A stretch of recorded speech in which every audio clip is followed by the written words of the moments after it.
Alors, on va regarder de plus près aujourd'hui des petits mots qu'on utilise tout le temps en français, mais comment dire, pour montrer, pour choisir, Oui, exactement.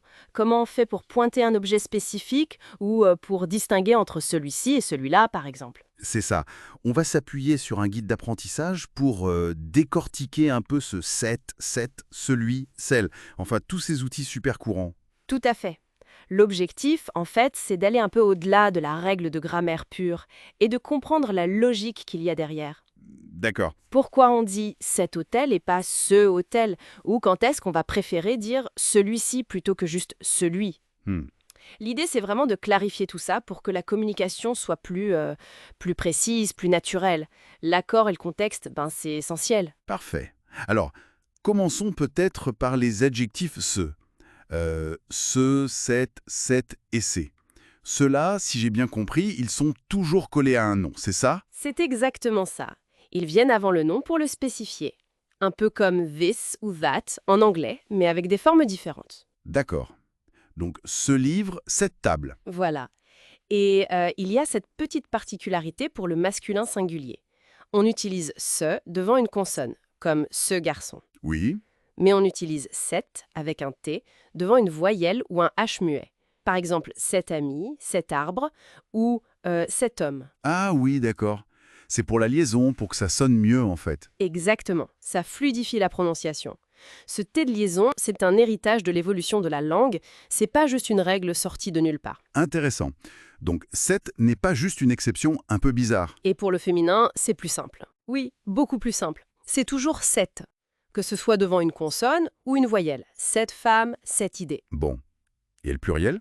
Le pluriel, c'est ces pour le masculin et le féminin. Ces étudiants, ces chaises.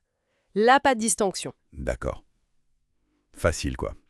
Mais parfois, on veut être plus précis, non?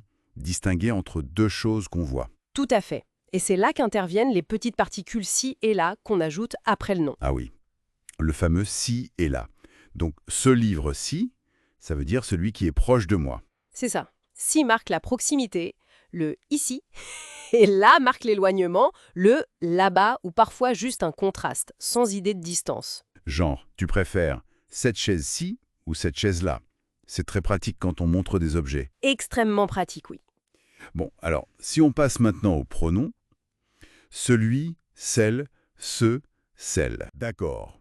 Alors, eux, ils servent à quoi exactement? Eh bien, ils font un peu le travail inverse des adjectifs. Au lieu d'accompagner le nom, ils le remplacent. Pour éviter de répéter. Exactement, pour éviter la répétition. C'est un outil d'économie très important dans la langue parlée, surtout. Ah oui, je vois. Donc, au lieu de dire tu aimes mieux le gâteau au chocolat ou le gâteau aux pommes, Je pourrais dire, tu aimes mieux le gâteau au chocolat ou celui aux pommes. Le celui remplace le gâteau. d'accord. Ou si on parle de voiture, je préfère celle-ci en montrant une voiture proche. Précisément. Et comme pour les adjectifs, il y a des formes différentes. Celui pour le masculin singulier, celle pour le féminin singulier, Et au pluriel. au pluriel, ce pour le masculin et celle pour le féminin. Ce, celle. D'accord. Et eux aussi, ils sont souvent suivis de ci ou là pour la précision.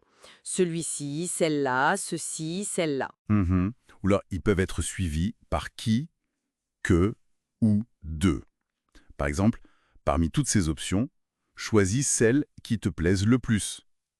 Ou j'ai vu plusieurs appartements, mais celui de la rue X était le mieux. C'est vrai que ça rend les phrases beaucoup moins lourdes. Pensez à répéter le livre tout le temps. Prends le livre sur la table, pas le livre sur la chaise. C'est lourd. Exactement.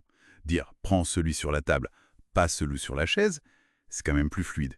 Leur rôle est vraiment d'alléger et de connecter les idées. Tout à fait. Et juste un mot rapide, il existe aussi des formes neutres, comme ce ou c'est devant voyelle, ceci, cela et le très courant ça. Ah oui, ça. Et aussi ce qui et ce que. Ça, c'est pour parler d'une idée, d'une chose non spécifiée, d'une situation générale. Genre, c'est ce que je voulais dire. Ou ce qui m'inquiète, c'est... Exactement. Ou simplement, passe-moi ça. C'est un autre type de désignation, plus abstrait, on va dire. D'accord, très clair. Donc, si on essaye de résumer rapidement pour que tout le monde s'y retrouve bien, les adjectifs ce, cette, c'est, Toujours avec un nom. toujours avec un nom, pour le présenter, le déterminer.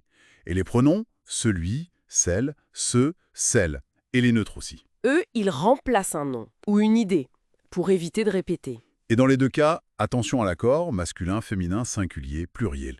Et le petit plus, si et là, pour préciser la distance ou le contraste. C'est une excellente synthèse, je crois. Et au-delà de juste mémoriser les formes, ce qui est vraiment intéressant, c'est d'observer comment on utilise tout ça.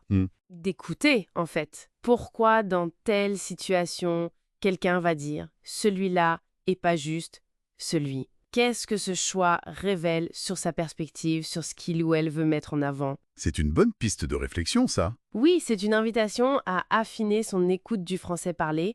Au quotidien, on découvre beaucoup de choses sur la façon dont la langue fonctionne vraiment.